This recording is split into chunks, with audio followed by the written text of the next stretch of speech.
Something that's really cool about industrial music that makes it more open-minded than just metal is Al or Trent or whoever. It's like you use the whole buffalo. It's like whatever. It's like I'll have a guy come in and play guitar because I don't play guitar like that. The beat from Nightclub and like I like this Bowie song, but I also want this song to be scary.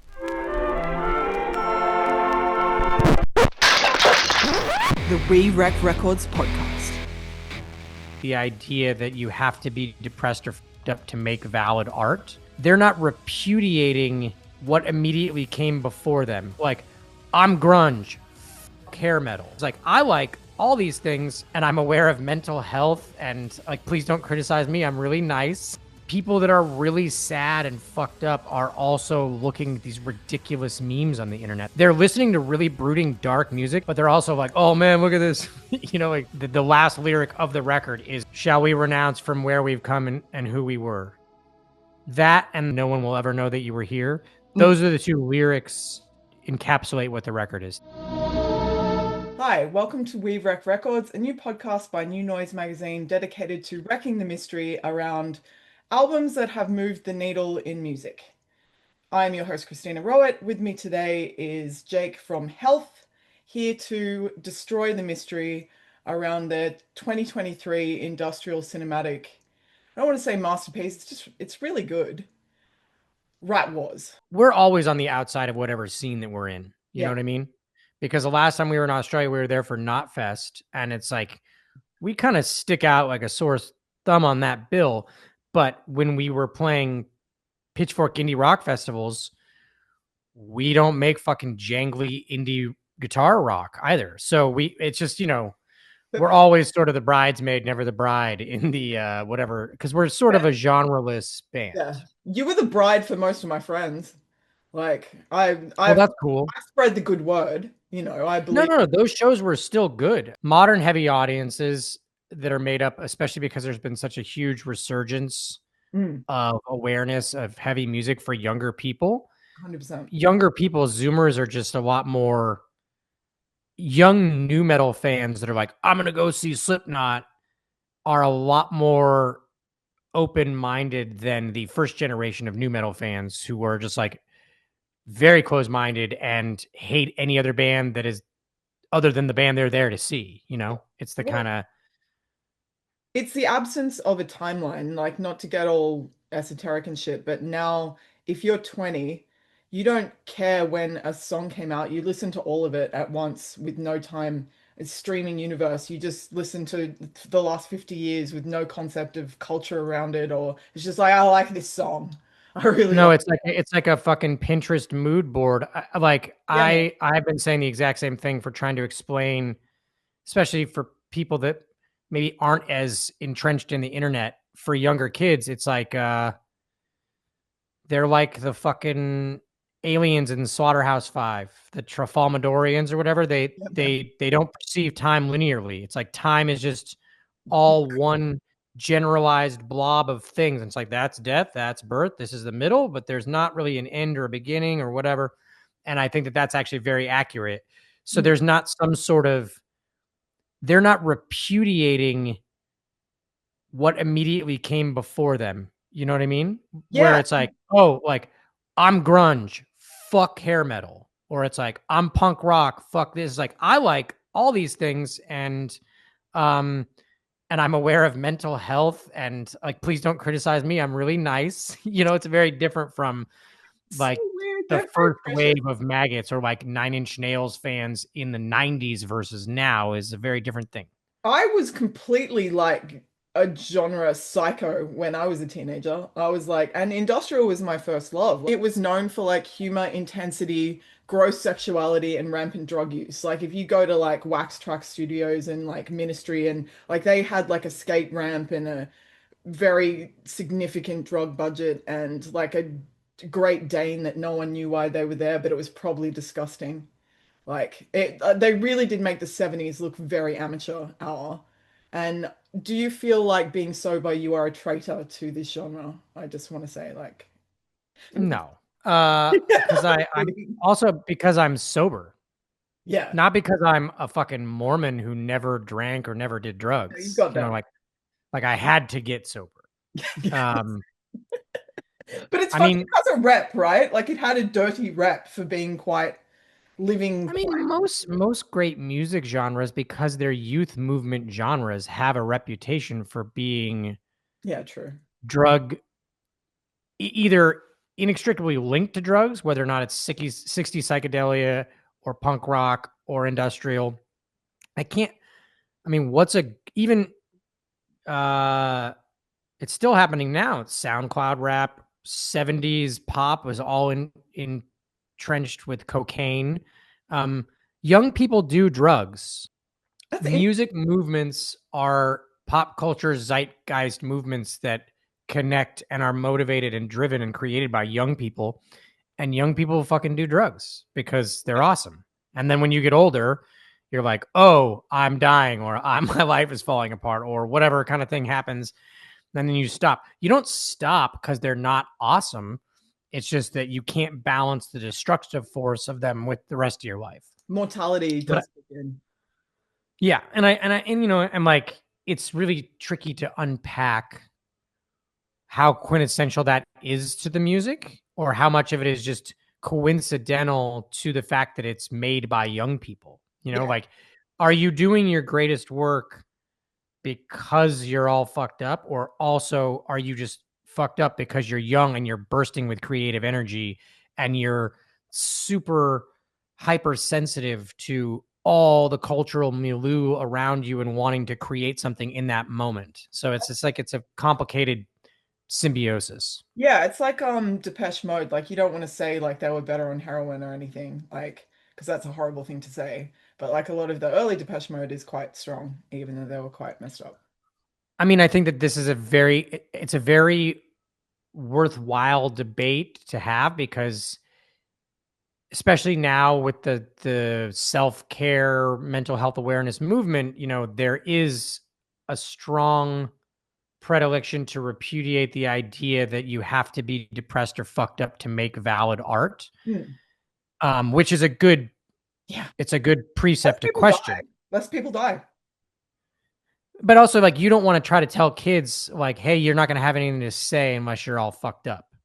um But at the same time, it's reductive to say that it doesn't have any effect on it, because of course it has an effect on it. And people that are like, there's a sort of Thomas Mann idea of the artist is essentially sick in some sort of societal way, in any sense, because they have some compulsion, some desire to remake reality in the image of how they want to express things. Yeah. And there's like this um Wow, that's cool.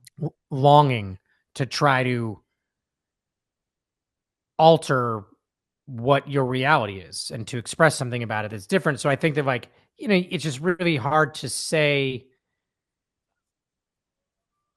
that. I think that that same impulse attracts you to drugs. I'm speaking to for myself, but I think that that that desire, there's plenty of other pressures, like drugs are cool. There's the cultural um foundation of it. If you're a music person, and like you said, you look at all these things, you look at wax tracks, or you look at the first wave of New York punk rock, like everyone's on heroin. Everyone, you know, like everyone wants to sort of pay homage, and you don't do it just with the way you dress and the way you make music.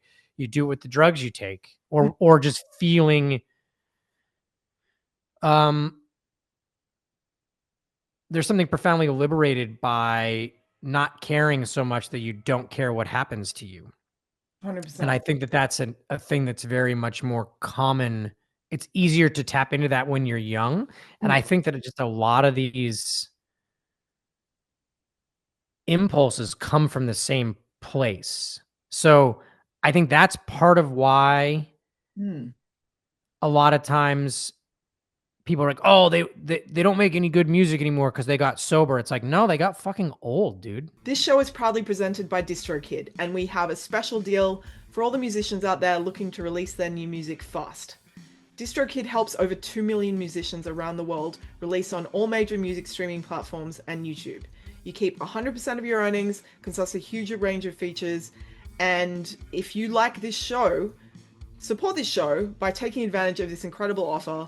30% off your first year with Distrokid. Just head to distrokid.com/VIP/we wreck records. It's a really valid point. And how do you and look, dude, I love that whole concept of feeling the urge to remake reality.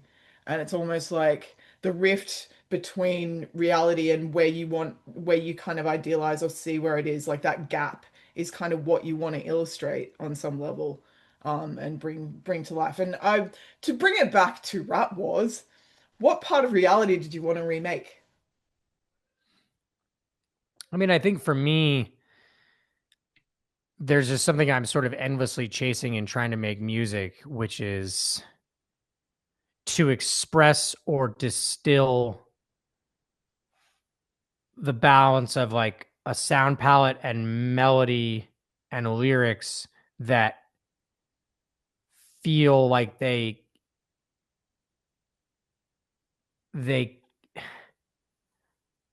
I don't want to use the word truth, but there's not like from like a Platonist kind of idea, but you know, the sort of the notion that there is a subjective reality, a subjective feeling, whether or not it's poetry or film or visual art or music, that then has a correlating objective reality because someone wrote it. They wrote a poem, they made a painting, they made a song, and it's like for me, whether or not it's listening to great music or trying to make my own music, coming close to it being the least Fake? and also just the least, like removing as many barriers as you can from expressing what you feel. That's a Like cool I have a point. feeling it like that, and then it encapsulates how I felt, or that it want. I mean, I don't really think this is true, but for me, I've just had this lifelong obsession, almost like a William Blake kind of thing, where, you know, William Blake always said that his imaginary life was more important or more real to him than his corporal reality, like the day-to-day business of living. And when you hear great music, see great art, or if you're trying to make music, in a weird way, when you get the closest to that is when it feels sometimes like you're most close to idealism, like an ideal reality. You know, like when you hear a really great song, it doesn't sound as though someone just fucked around and wrote it. It sounds like as if it must have been there and someone had to uncover it. It Yeah. seems like elemental or something. Well, it's like the East and Western approach to art, where like I was reading about this the other day, where Western art is about kind of adding and like adding paint to canvas or whatever, and like the Eastern thing of art, and maybe this is more close, is like you've got a lump of jade and you like carve out shapes and like make something by reducing things to their essence, sort of thing. I don't know. I don't know. That's a bit dorky, but you know, there you go. No, but I think that, I mean, there's actually this fantastic Stephen King book called On Writing, and it's just him describing the craft of writing. It's a work of nonfiction.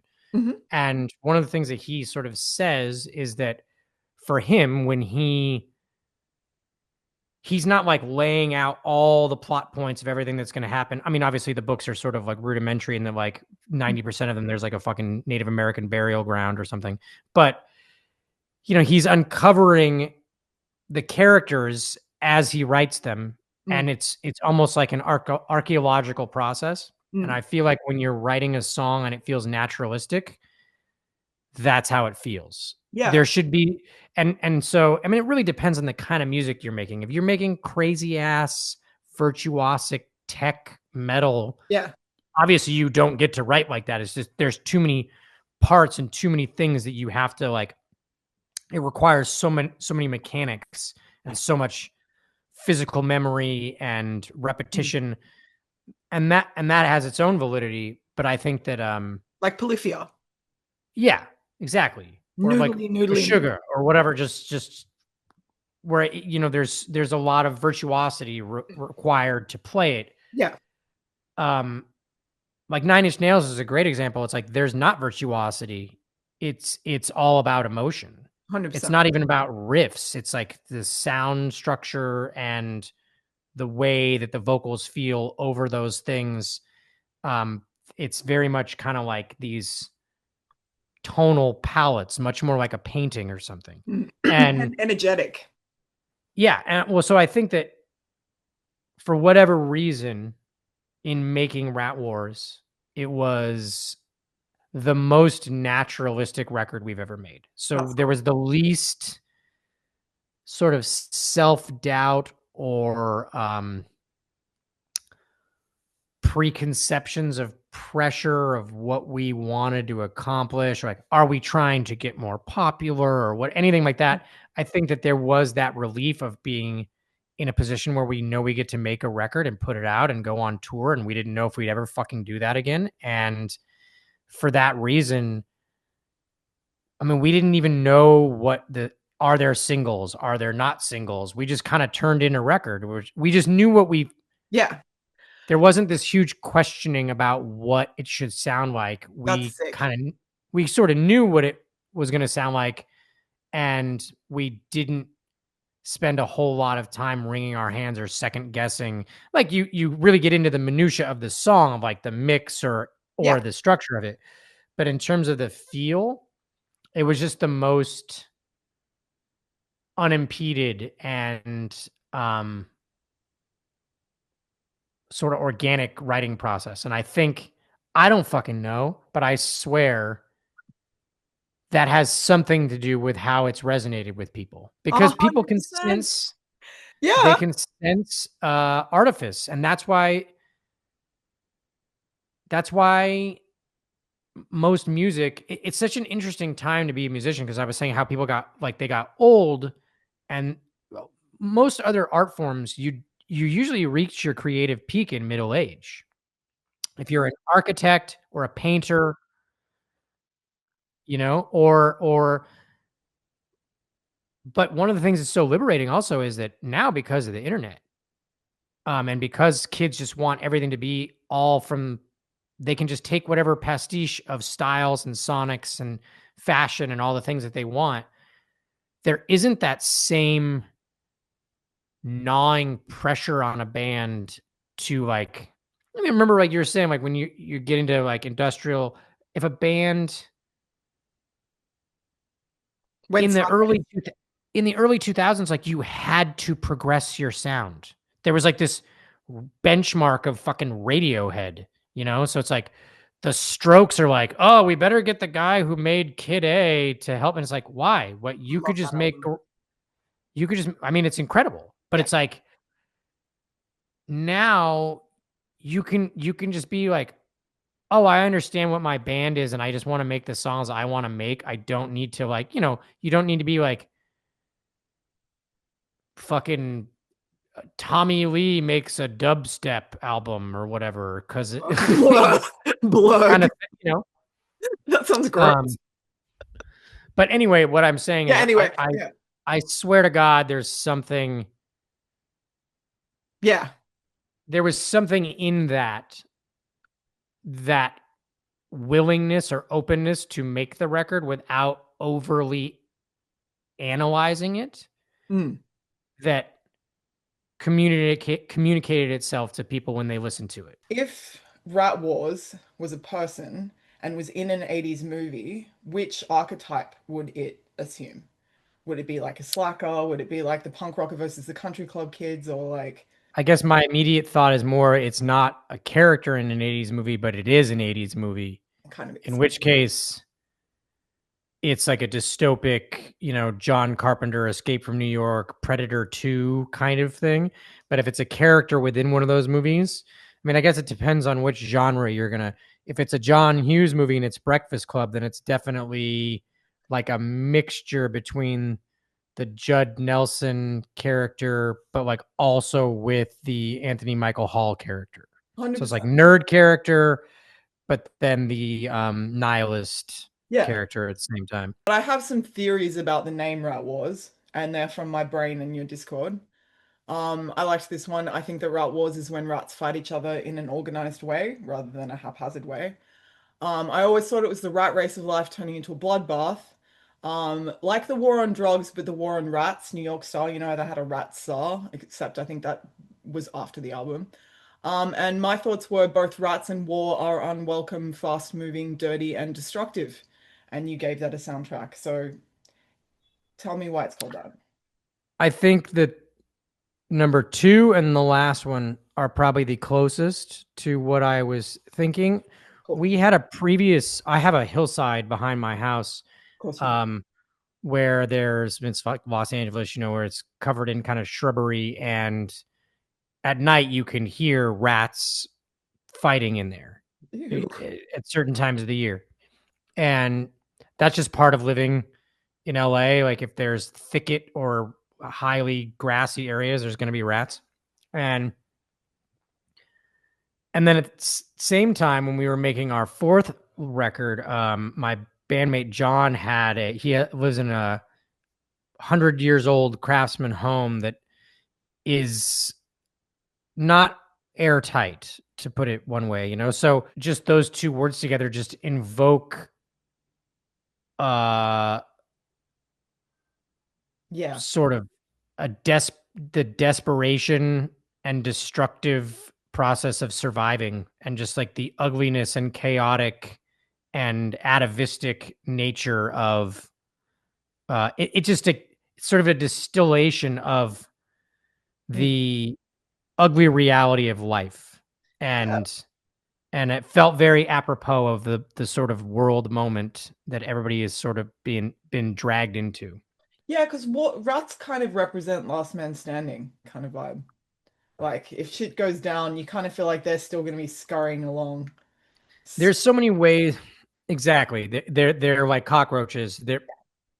It's very evocative of a dystopian post-apocalyptic society, or lack thereof. And I think that it's also easy to make. I don't overly explicate lyrics or things, because I think that if I give someone like, no, this is the actual answer, Mm. that can diminish a listener's ability to apply it to Yeah. their own lives, and reduce the magic. That's what's so great about vague or abstract art. It's not explicit. Um, it can be transmogrified into whomever else's life. And um, but yes, those are the sort of that's the feeling Yeah. that No. the record has, and that's why it's titled that. I was trying to find a way to encapsulate. There's like a suffocating, almost desperate feeling to some of the music that I think Rat Wars just expresses. I mean, that was actually something I'm a pretty jaded and cynical person in plenty of ways, I but get that. I think that was one of the, when you were asking like what was it like making the record, and I realized I didn't answer one of the questions about seeing the difference that putting out this record made. Is like on Discord, where It's you found us, or it's very quantifiable. You can really kind of see what kind of people are finding out about you, and from where, and what are their proclivities, and what are they interested in. Like, are they goths? Are they video game people? Are they both? Are they, like YouTuber, OnlyFans, anime, whatever? Like you get OnlyFans a pretty, anime. It's so 2025. Are you a YouTuber yeah, anime OnlyFans? totally. But when you put out a record, it's a little different. It sort of touches on the magic of what we were discussing earlier. It is more of this vague aesthetic document that's going to speak to people in any number of ways. And Mm. since then, we've found that our fan base has considerably grown. Um, all I know is in terms of this record, is that when we go and play these shows recently, 90% of people only know this album. They're That's not interesting. Yeah. Well, you were I don't mean to diminish you, but you kind of were a pitchfork trendy hipster band for a while there. I mean, we were and we weren't. This show is presented by Grillo's Pickles. Grillo's Pickles make the freshest, crunchiest, most delicious pickles. And even if you're not a pickle fan, you should try Grillo's today. Why not? Live a little. You can find them in the refrigerated section of your local grocery store. So chill out and eat a pickle. Well, I've done something that is a new format, which is a question for each song. Demi-Gods opener. It's a gentle gateway into the world. It's a significant moment in a stylized 80s movie with some sex grind guitars. Is it weird that your pretty voice is what makes your music accessible? You know, is it? I don't know. Kinda. Like I said, I was just in Australia for Knotfest, and most of the other bands there are way bigger than we are, and they don't have anybody singing like a girl in them. They're just like, oh, and I'm like, this seems to work better. I'm gonna change this. No, I think I won't say accessible Yeah. because I think that there's all kinds of music that are accessible. It's a cheeky burn, I'm not gonna lie. Okay, I think it's what makes the band semi unique is to 100%.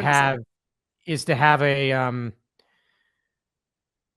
throughout the entire course of our band a pretty abrasive and aggressive musical bed that is anchored by very ethereal, gentle vocals. I think Exactly. it's That's like, one of the things I like the most. I think it's interesting and not like it's more I there's definitely ones that are this where all the music comes from the swamp, but maybe sometimes it's nice to have like a winged creature to like go along with the swamp. Maybe everything doesn't need to come from the swamp. I mean, I just think it just kind of happened by accident, but I think Nice. it is one of the things that makes the band stand out. Yeah. Either lift me up or let me burn. How satisfying is fire as a lyrical metaphor? It's kind of good, eh? It kind of works in a lot of contexts. Fire is quite, you know, I like fire. So this is the song, like I said, I'm not going to really directly explicate lyrics, but this is one song where this is my favorite song on the record, It's just to really good. clarify. And it's very,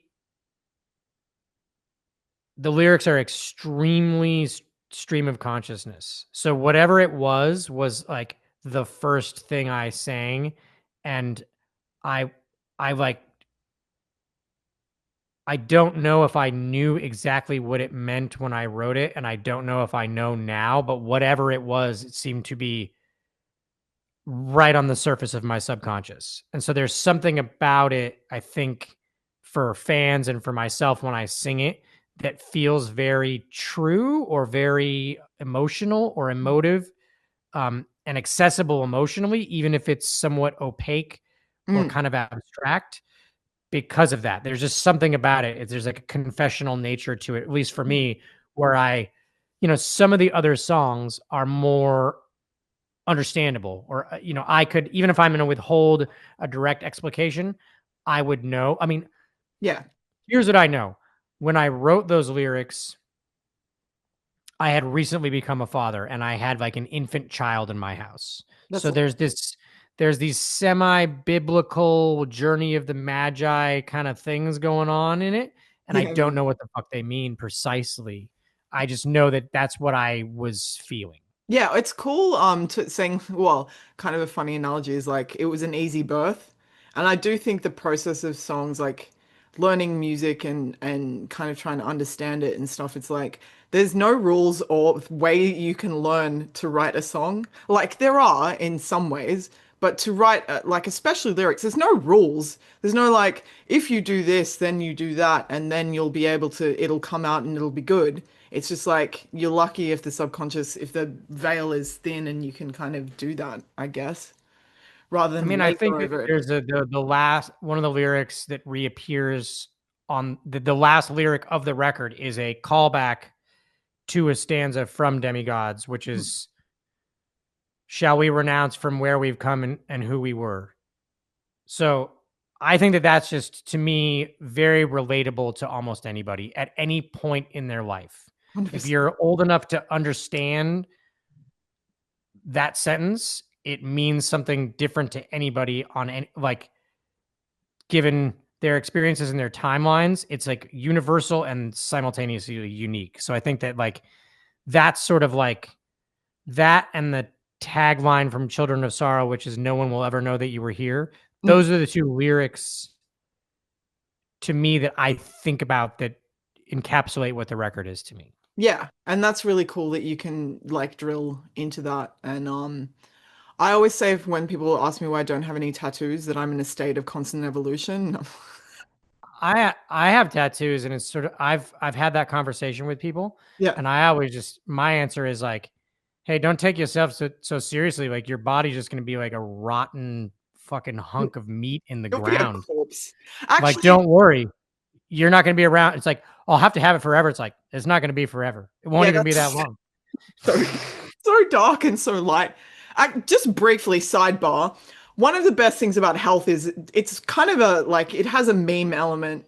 You have the best merch. Like I believe in Come Metal. I think Right Was is a very good sex album, not to be crude, but it is. If It's you not want to crude. introduce someone to the music, do it then.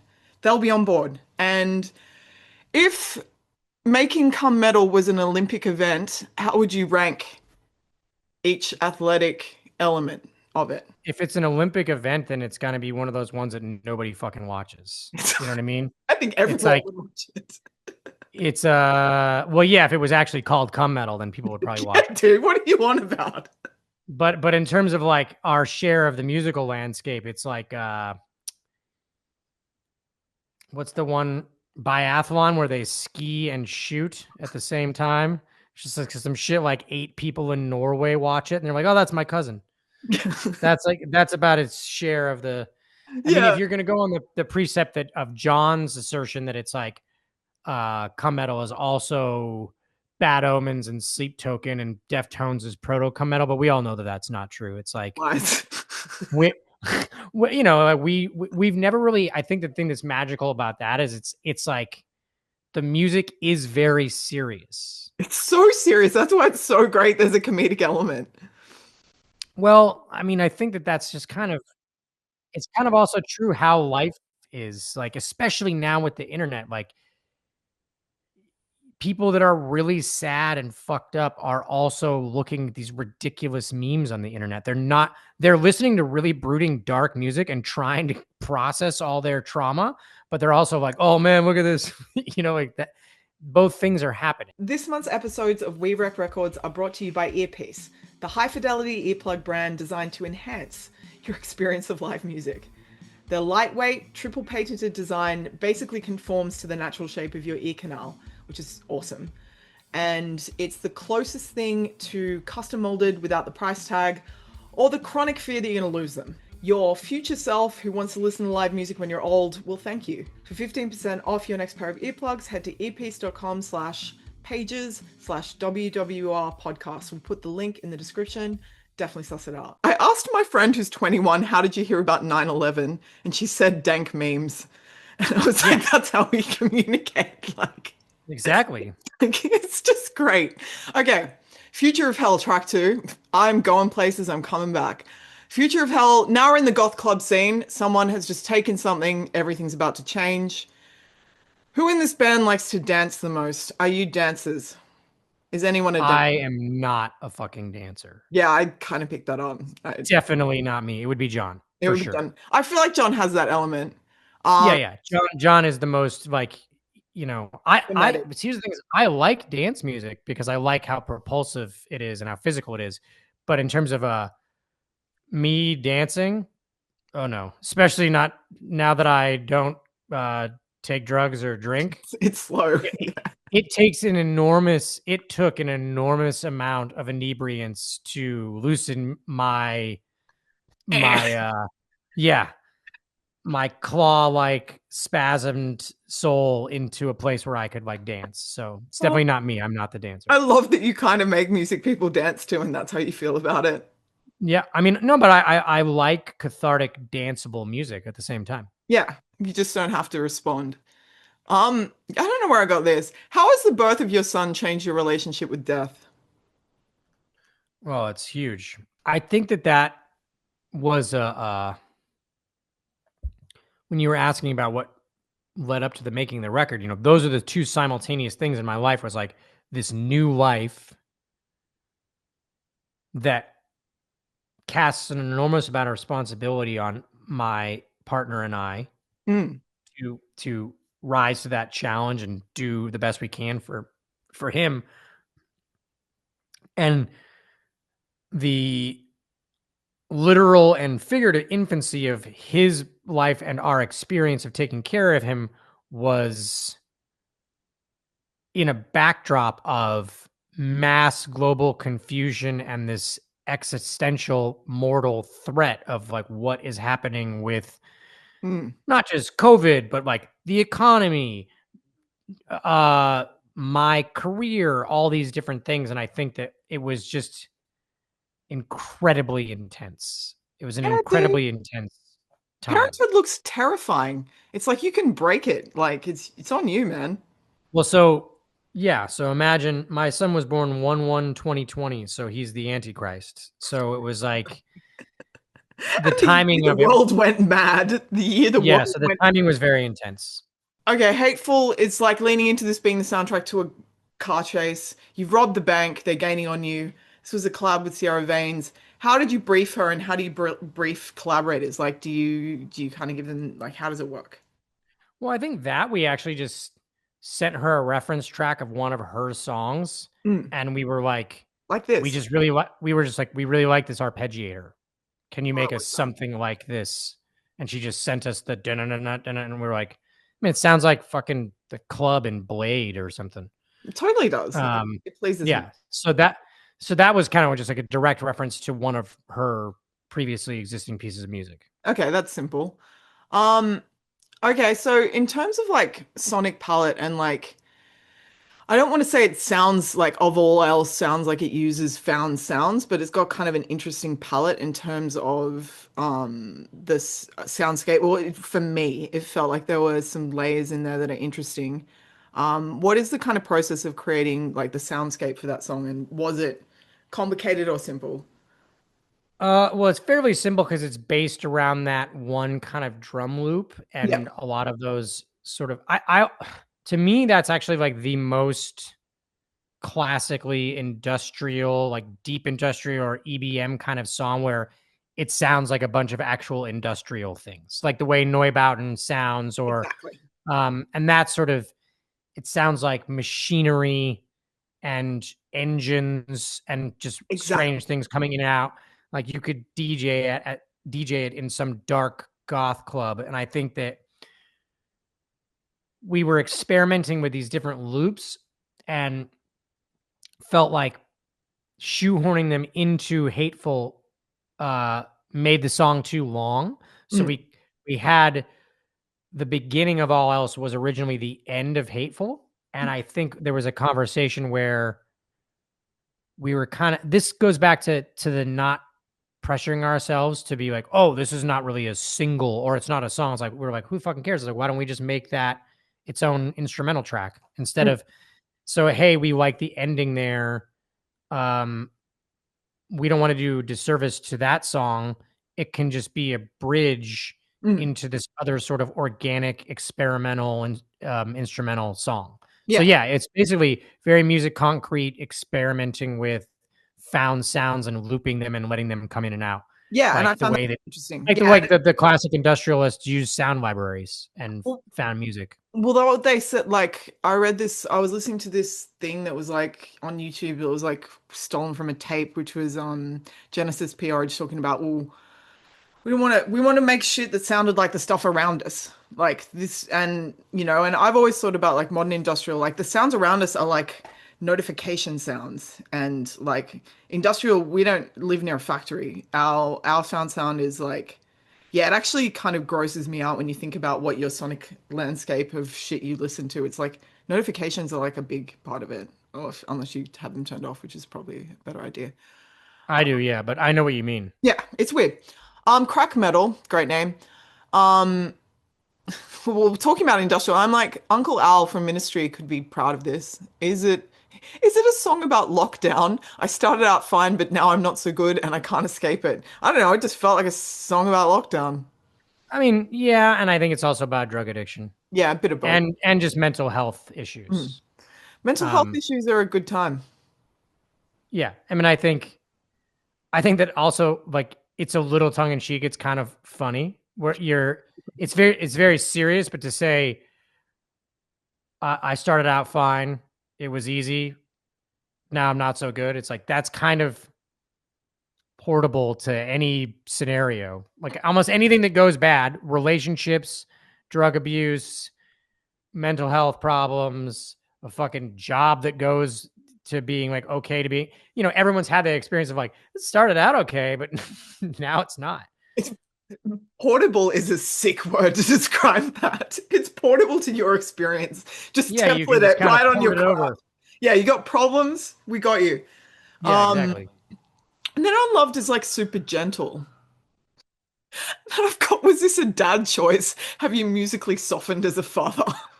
Well, Unloved is like interesting though because it's sort of the most catty, bitchy lyric of anything. And the sort of like, it was not my fault you were unloved when you were a child.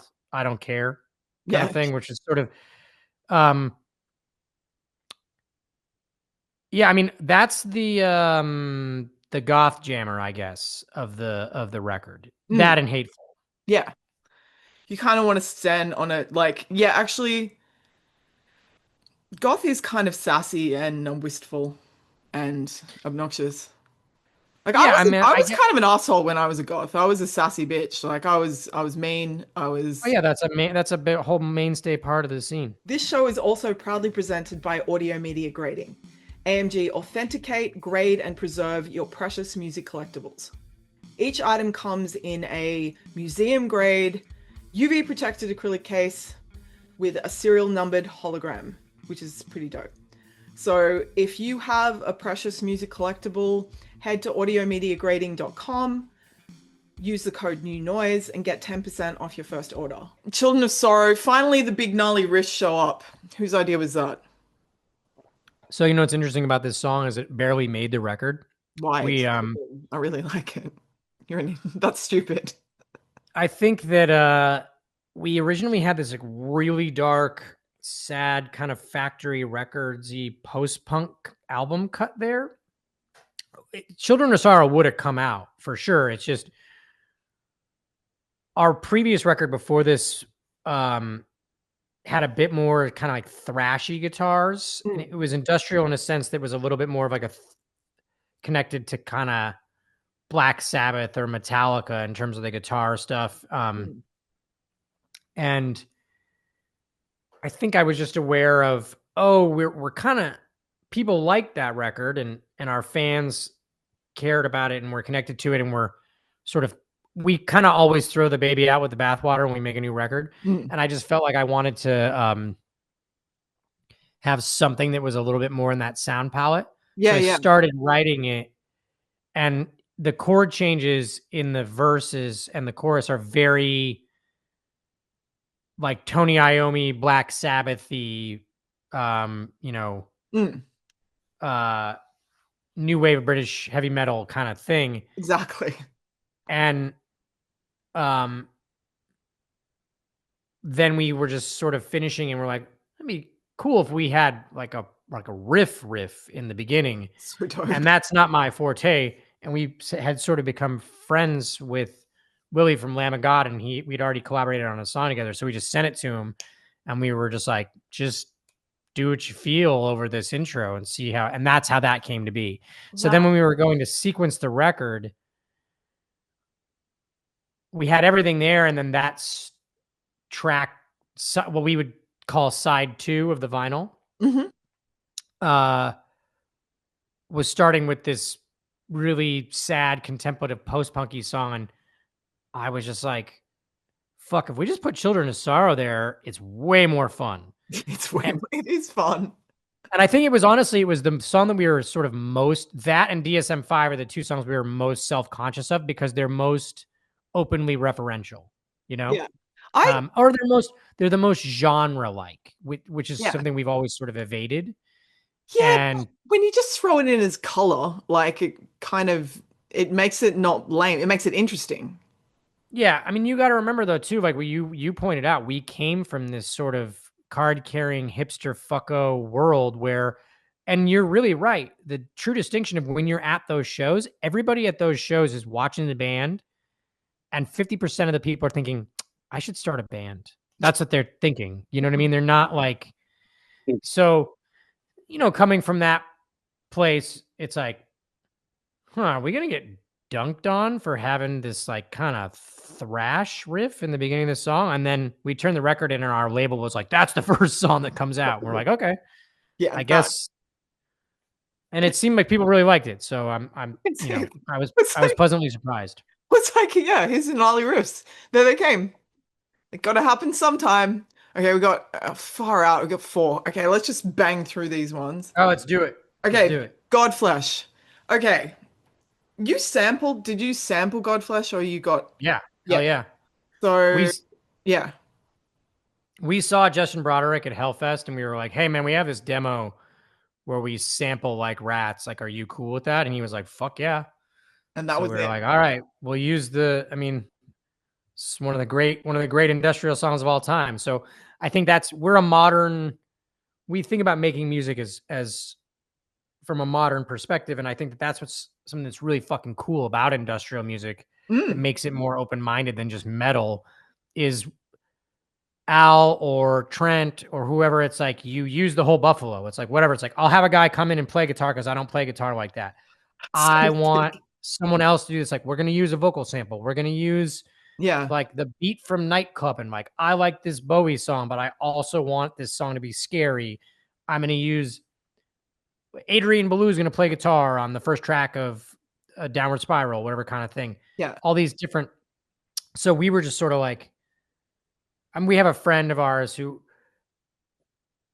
before the record came out, he was like, man, Godflesh fans are pretty serious. Like, they're probably going to be pissed off. I'm like, I don't care, dude. Like, if they don't, if the guy from the band is like, we send him the song and he's stoked on it, then I'm cool with it. So yeah. Using the whole buffalo is the best analogy for industrial music I've ever heard, and I intend to steal it from you and throw it out there. Well, it's not my analogy. Use the whole buffalo. Oh, yeah, well, I don't care. I think in the context of industrial music, it is original, so shush. Um, and it's shamed, who are you singing to? I kind of feel like it's the soundtrack to the scene where the two outcasts fall in love. I mean, it's personal, but Yeah, sorry. Yeah. it's a very honest song Yeah, that it's I think beautiful. It's nice. it's probably the most honest song on the It's record. romantic. I like a bit of romance. It's nice. Got to throw it in there somewhere. I'm a romantic. Yeah, you're a new romantic. You wear a puffy shirt, Yeah, yeah, really high hair. Jake yeah. has a secret double life where he goes out in disguise. Yeah, no, Like, no. New romantic is different to romantic. That's just me being facetious. I Okay, mean, I like the new romance bands. I they're don't really cool. like Duran Duran. Well, I like '90s Duran Duran. Duran Duran came into the recording studio I used to work in, and not while I was there because I'm not 50, 60, however old you'd be to be in that around the 80s. But they said they had a pile of cocaine with a face print in it just sitting on the desk. And I thought that is a lot. There you go. See, Face drugs and print. zeitgeist musical movements. Yeah, so that's another story. Anyway, okay, here we go. We got two more. We're on the way out. We're hitting it. Well, technically, you have three more, but Shit. Okay. Of Being Born is like a coda to Ashamed. Okay, cool. We'll skip it. It's fine. I mean, it's really good, but No, that's fine. It's basically part of the same song. yeah, and Like, even if it weren't, it was conceived to all play together in as one thing. yeah. Ashamed felt like more singly, but if we were making a prog rock record or a concept album, which we kind of were, it's like a 6-minute song. So it's the same song. Okay, good. DSMV, as I said, someone with a mental illness, I did enjoy referencing the Diagnostic and Statistical Manual of Mental Disorders, 5th edition. Obviously, the 5th edition is the latest, and they change shit between everyone, which I think is hilarious as to like the criteria for different mental illnesses, and maybe they'll throw in a new one, which is fun. But the funniest thing you said to me when we spoke last was people are always coming up to you and saying, "So what one are you?" I feel seen. Yeah. Yeah, Yeah, I've gotten that question a number of times. And it was really interesting because it's very personal, but yeah, I think I was in Romania and this younger girl asked me that. She had to be in her early 20s. yeah. And I was like, I didn't want to correct her, but she basically I was like OCD, anxiety, OCD, anxiety, depression. And she was kind of like, "Oh, well, isn't that more DSM-4?" Because in her mind, for kids, like they're all getting diagnosed with BPD or like borderline personality disorder or narcissistic personality. There's all these. So it was like, and I'm like, I didn't want to explain. Yeah, those are still mental illnesses. Like obsessive compulsive disorder isn't now stricken from the. It's not like It's the top. amazing. It's not like the top 50 tracks so far from 2025. Like they got to keep the other stuff in there. Isn't schizophrenia kind of passe now? Honestly, hilarious. That is the funniest. Yeah, yeah. Like, isn't that DSM-4? Wasn't that on their previous album? Like, didn't they go down a different path with this set of mental disorders? Like, that is, yeah, Yeah, I just thought it was funny. It was like, don't you, it was kind of like you kind of have old guy mental problems. get with the Like it times. was from a different time. Get a freshie. Well, yeah, I appreciate a shout out to mental illness. It's important. It's good to talk about it. Obviously, you came on my mental health podcast to just talk about that. So that was interesting, and yeah, I'm excited to. It's a banger, also. Like, just side note. Probably, I think it's the biggest banger on the album. Yeah, I mean, we sort of realized that when we started touring the record Mm, and playing it live. And I think that it was definitely one of those songs where I was saying my hating ass snotty pedigree made me somewhat self-conscious of that song. And then when we started playing the material in live shows, we're like, oh, people really like that one. It's like turns out people just like some dumbass dun dun dun dun, dun I'm not gonna guitars. lie. Well, that's what I'm saying. It's a banger. Break free from boring with rootless coffee. You can get small batch roasts like a damn fine cup of coffee, or no X and espresso. As you can see, the bags are designed by absolutely killer multimedia artists, which is dope. So, if you want a one-off order or a coffee subscription, head to rootlesscoffee.com and use the code NEWCOFFEE20 for 20% off your first order. We will close out with the final song, which is called Don't Try, which I felt was definitely the final scene of a movie. Was that conscious? I mean, I guess we've always thought about our records from a sort of cinematic perspective. Mm, And I think the main thing for me was also wanting something that felt really different from everything else that had come before it on the mm, record. Like not having any drums, the chord progressions, the amount of space, mm, just wanted something to make you, and I guess that makes sense as an analogy to a movie, that it would feel like the end of something. mm. So It if you bookend. heard it out of sequence, it sounds like the last song on a record. You wouldn't be like, "Oh, I'm gonna put that fucker track 2." Like you just wouldn't do that, Well, you it know? goes really well with Demi-Gods, I think, and as bookends. Yeah, they're sort of supposed to connect to each other. So Yeah.